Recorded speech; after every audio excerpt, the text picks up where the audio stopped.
আসসালামু আলাইকুম সম্মানিত দর্শক। আজকের আলোচনার বিষয়বস্তু আমাদের প্রত্যেকের জীবনের সাথে ওতপ্রোতভাবে জড়িত।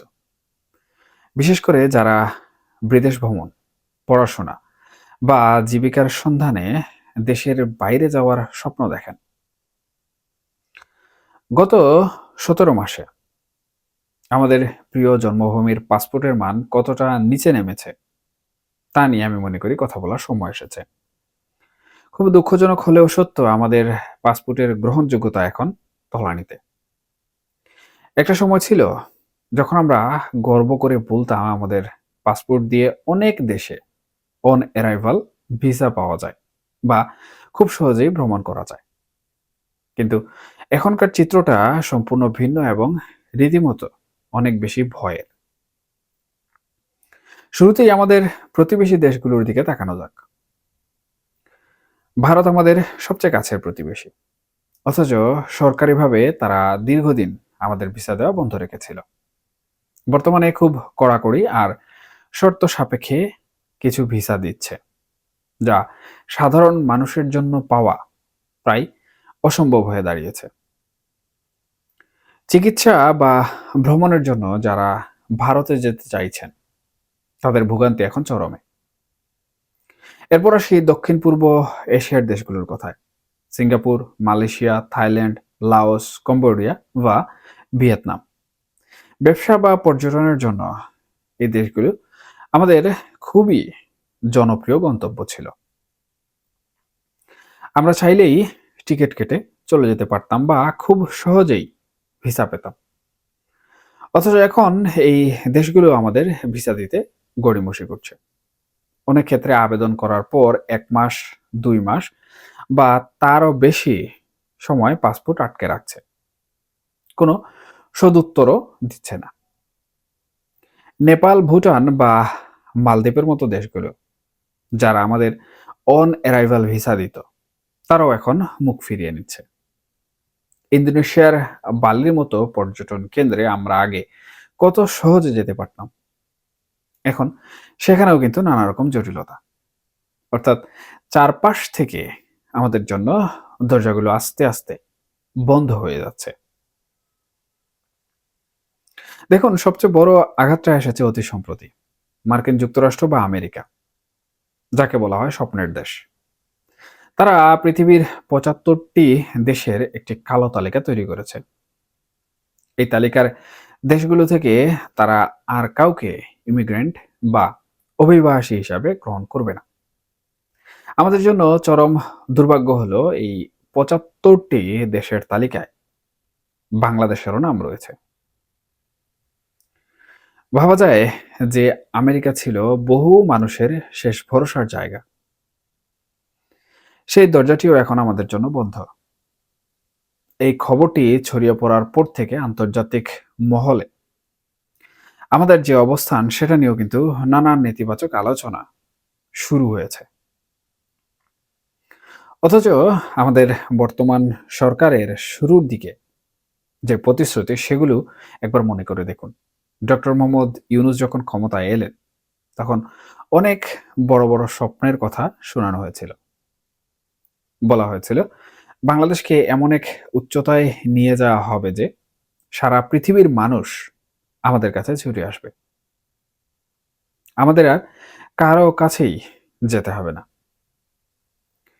কিন্তু বাস্তবতা আজ আমাদের সামনে ভিন্ন এক চিত্র তুলে ধরছে। মানুষ আমাদের কাছে আসা তো দূরের কথা, আমরাই এখন কোথাও যাওয়ার পথ খুঁজে পাচ্ছি না। সরকারের উচ্চপদস্থ কর্মকর্তারা হয়তো মুখে কুলু পেটে আছেন বা নানা রকম ব্যাখ্যা দেওয়ার চেষ্টা করছেন, কিন্তু আন্তর্জাতিক অঙ্গন থেকে একের পর এক দুঃসংবাদ এসেই চলেছে। আমাদের কূটনীতি, অর্থনীতি আর রাজনীতি সবই যেন বর্তমান সময়ে গভীর এক সংকটের মুখে। অনেকেই হয়তো ভাবছেন বিদেশে না গেলে কি হবে। দেশে বসেই তো ইন্টারনেটের মাধ্যমে সারা পৃথিবী দেখা যায়। অনেকে হয়তো যুক্তি দেবেন, এখন তো প্রযুক্তির যুগ। গুগল আর্থ, ইউটিউব বা এআই প্রযুক্তির মাধ্যমে ঘরে বসেই সাহারা মরুভূমি কিংবা অ্যামাজন জঙ্গল দেখা সম্ভব। বড় স্ক্রিনে বা 3D টিভিতে যেসব দৃশ্য দেখে হয়তো নিজেকে সান্ত্বনা দেয়া যাবে, কিন্তু বাস্তবতা কি আদৌ এত সহজ? যাদের পেটে ক্ষুধা, যাদের পরিবারে অভাব, তাদের জন্য এই ভার্চুয়াল ভ্রমণ কোনো সমাধান নয়।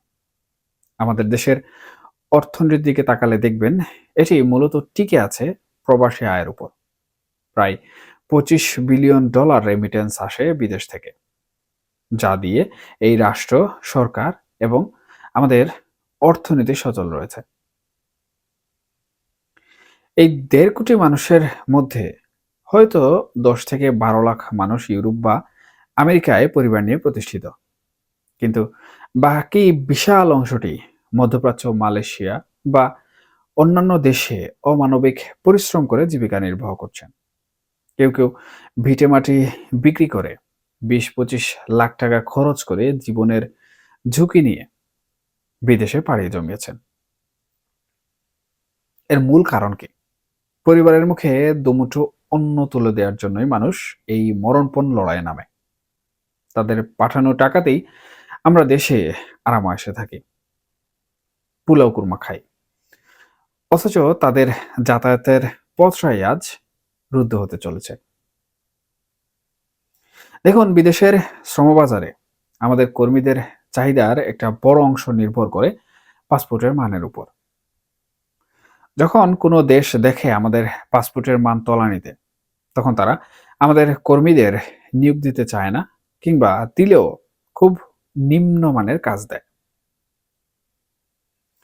গত 17 মাসে আমাদের জনশক্তি রপ্তানি ভয়াবহভাবে কমে গেছে। ডক্টর ইউনূস নিজেও জনশক্তি রপ্তানির লাইসেন্স নিয়েছিলেন এই আশায় যে মালয়েশিয়ার প্রধানমন্ত্রীর সাথে তার ব্যক্তিগত সখ্যতাকে কাজে লাগিয়ে তিনি বড় বাজার ধরবেন। তিনি হয়তো ভেবেছিলেন লাখ লাখ লোক পাঠিয়ে হাজার হাজার কোটি টাকা আয় করবেন। কিন্তু বাস্তবতা হলো তিনি এখন পর্যন্ত উল্লেখযোগ্য কোনো লোক পাঠাতে পেরেছেন বলে শোনা যায়নি। পুরনো সিন্ডিকেটগুলো ভেঙে নতুন করে কিছু করার যে স্বপ্ন ছিল, তা এখন দুঃস্বপ্নে পরিণত হয়েছে। যারা নতুন লাইসেন্স করেছিলেন তাদের অনেকেই এখন পথে বসার জোগাড়। সৌদি আরব, আরব আমিরাত বা কুয়েতের মতো আমাদের নিয়মিত শ্রমবাজারগুলো এখন এক প্রকার তলানিতে, বলা যায় ধস নেমেছে। এরপর আসি ব্যবসা বাণিজ্যের কথায়। আমাদের দেশ আমদানি নির্ভর। আমরা যা রপ্তানি করি তার দ্বিগুণ আমরা আমদানি করি। আমাদের খাবার থেকে শুরু করে শিল্পের কাঁচামাল, কেমিক্যাল, এমনকি বীজ পর্যন্ত বিদেশ থেকে আনতে হয়। এই যে এই আমদানি রপ্তানি বাণিজ্যের প্রয়োজনে আমাদের ব্যবসায়ীদের প্রতিনিয়ত বিভিন্ন দেশে যাতায়াত করতে হয়। এলসি খোলা, মালামাল দেখে আনা, শিপমেন্ট ঠিক করা, এসবের জন্য সশরীরে উপস্থিত থাকাটা জরুরি। কিন্তু পাসপোর্টের মান কমে যাওয়ায় এবং ভিসা জটিলতার কারণে ব্যবসায়ীরা এখন আর কিন্তু সহজে ভ্রমণ করতে পারছেন না। আমেরিকা যখন আমাদের নিষিদ্ধ করে, তখন অন্য দেশগুলোও আমাদের সন্দেহের চোখে দেখে। তারা ভাববে আমেরিকা কেন এদের নিষেধাজ্ঞা দিল, নিশ্চয়ই কোনো গুরুতর সমস্যা আছে। ফলে তারাও কিন্তু আমাদের ভিসা দিতে অন্তত 10 বার, না হলে 20 বার চিন্তা করবে। অথচ আমাদের সরকার এখন পর্যন্ত নির্বিকার। তাদের হাবভাব দেখে মনে হচ্ছে যেন কিছুই আসলে হয়নি। তারা হয়তো এখনো সেই তত্ত্বে বিশ্বাসী যে আমাদের এত ক্ষমতা আর সম্পদ আছে যে বিদেশিরাই আমাদের কাছে আসবে। কিন্তু মাঠের বাস্তবতা ভিন্ন কথা বলছে। দেশের ভেতরে মানুষের মধ্যে হাহাকার বাড়ছে, ব্যবসায় মন্দা চলছে, জিনিসপত্রের দাম এখানে আকাশ ছোঁয়া। এখন প্রশ্ন হলো, এই অবরুদ্ধ অবস্থা থেকে বের হওয়ার উপায় কি? আমাদের কি আজীবন এই গণ্ডির মধ্যেই আটকে থাকতে হবে? গ্লোবাল ভিলেজের এই যুগে আমরা কি বিচ্ছিন্ন দ্বীপে পরিণত হব? পাসপোর্টের এই মান উন্নয়ন তো একদিনে সম্ভব নয়। এর জন্য প্রয়োজন শক্তিশালী কূটনীতি, দেশের অভ্যন্তরীণ স্থিতিশীলতা এবং আন্তর্জাতিক সম্পর্কের উন্নয়ন। কিন্তু বর্তমান পরিস্থিতি দেখে মনে হচ্ছে না যে খুব শীঘ্রই কোনো সুখবর আমরা পাবো। এর ফলে আসলে কি হচ্ছে? একদিকে যেমন আমাদের অর্থনীতিতে বড় ধরনের ধস নামছে, অন্যদিকে আমাদের যারা বেকার মানুষজন রয়েছেন, বেকার তরুণ যুব সমাজ রয়েছেন, যারা বিদেশ গিয়ে দুবেলা অন্ন জোগানোর জন্য টাকা কামানোর স্বপ্ন দেখেন, তাদের সেই যাওয়াটাও কিন্তু হুমকির মুখে পড়ে যাচ্ছে। আবার যারা উচ্চশিক্ষার জন্য বিদেশে যেতে চান, কোনো ভালো দেশের ভালো ইউনিভার্সিটির ভিসা পেতে চান, সেই ভিসা পেতেও কিন্তু জটিলতায় পড়তে হচ্ছে। অথবা অনেক উন্নত দেশ সেই শিক্ষার্থীদের ভিসাও কিন্তু দিচ্ছে না। এতে করে আমাদের শিক্ষার্থীরা কিন্তু উন্নত বিশ্বে গিয়ে পড়াশোনা করার যে সুযোগ, সেটিও কিন্তু হারাচ্ছে। এর সাথে, সাথে আমাদের শ্রমবাজারও কিন্তু ধ্বংস হয়ে যাচ্ছে।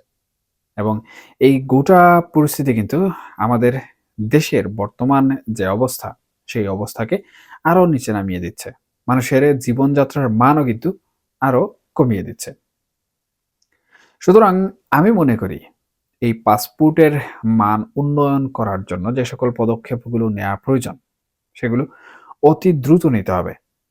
অন্তর্বর্তীকালীন সরকার বিভিন্ন ধরনের বুলিয়া উড়াচ্ছে। সংস্কার থেকে শুরু করে নানা ধরনের পরিবর্তনের কথা বলছে।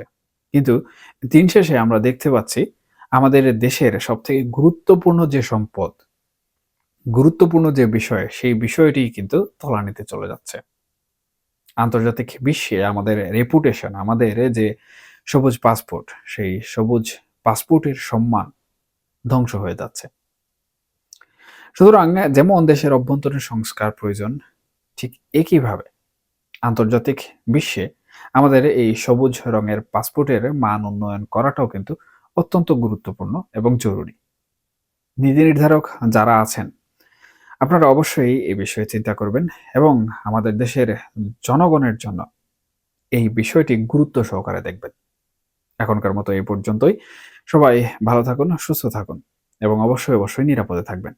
আল্লাহ হাফেজ।